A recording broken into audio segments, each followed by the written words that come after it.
அதாவது ஒரு நேஷனல் வங்கியில் வந்து ஒரு மேனேஜராக இருந்து ஒரு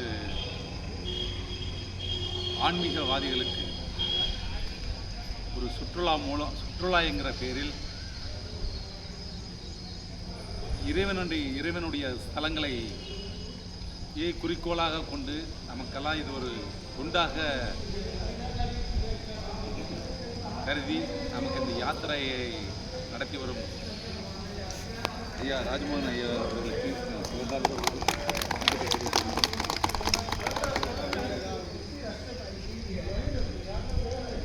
நான் ஐயா ராஜ்மோகன் ஐயாவுடைய யாத்திரைகளில் 3ஆம் முறையாக நான் பயணிக்கிறேன். ஏற்கனவே நான் 2 முறை காசிக்கு போயிட்டு வந்து 3வது முறை மட்டும்தான் ஐயா கூட சென்று வந்தேன். ஏற்கனவே நான் சென்று வந்த யாத்திரையை பற்றி உங்களுக்கு நான் கூற விரும்பவில்லை. யாரையும் குறை சொல்லி வாழ்வது மனித குணத்திற்கு ஒரு இயல்பான குணம் கிடையாது. அது ஏற்புடையது அல்ல. அதை பற்றி விமர்சனம் பண்ண தேவையில்லை. இப்போ ஐயா ராஜ்மோகன் ஐயா ஏற்று நடத்தும் இந்த யாத்திரையை ஒவ்வொரு யாத்திரையிலும் மேம்படுத்தி தான் நம்மளை வந்து வழிநடத்துகிறார தவிர நம்மளை வந்து ஒவ்வொரு தடையும் நம்மளை இந்த யாத்திரையை தரம் தாழ்த்தி நடத்தணுங்கிற துளி கூட என்ன அதாவது வியாபார நோக்கத்தில் செய்தால் அதை போன்று செய்வார்கள்.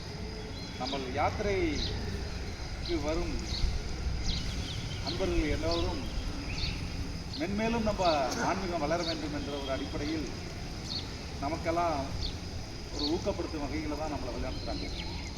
அந்த மாதிரி இந்த யாத்திரையும் சிறப்பாக நமக்கெல்லாம் ஏற்படுத்தி கொடுத்துள்ளார்கள்.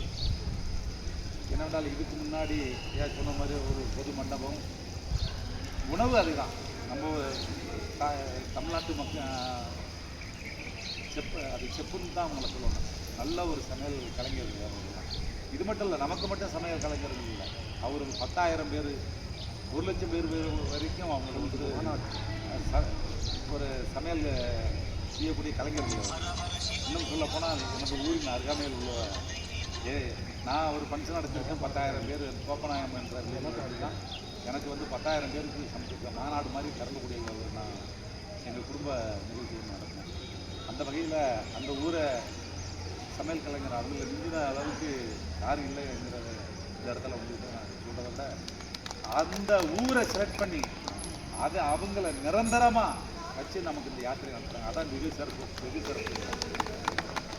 இந்த மாதிரி மேலும் இந்த யாத்திரை இந்த ஸ்ரீ ஆஞ்சநேயா யாத்திரை ஐயா நடத்தும் அந்த ஸ்தாபனம் மேலும் வளர வேண்டும் என்றும் இன்னும் ஆண்டவன் அவர்களுக்கு நீண்ட ஆயுளை கொடுத்து நம்மளை போன்ற இன்னும் நம்ம இறைபக்தியை உணராத அன்பர்கள் வந்து உணர்ந்து அவர் கூட யாத்திரை பயணிக்க வேண்டும் என்றும் மேலும் நம்ம எல்லோரும் உடல் நமக்கு எல்லா வளங்களையும் உடல் ஆரோக்கியத்தையும் நமக்கு கொடுத்து இறைவன் நம்ம வழிபட்டு வந்திருக்கிற அனைத்து இறை ஆத்மாக்களுடைய அருள் நமக்கு கிடைக்க வேண்டும் என்று வேண்டி விரும்பி மன்றாடி ஐயா அவர்களுக்கு நன்றி சொல்லி அந்த இறைவன் அவர்களுக்கு நன்றி சொல்லி விடுதலுக்கு நன்றி வணக்கம். ஐயா சொன்ன மாதிரி இதுவரை நடத்தின யாத்திரைகள் எல்லாமே காலையில் சொன்னது போல மண்டபங்கள் தான்.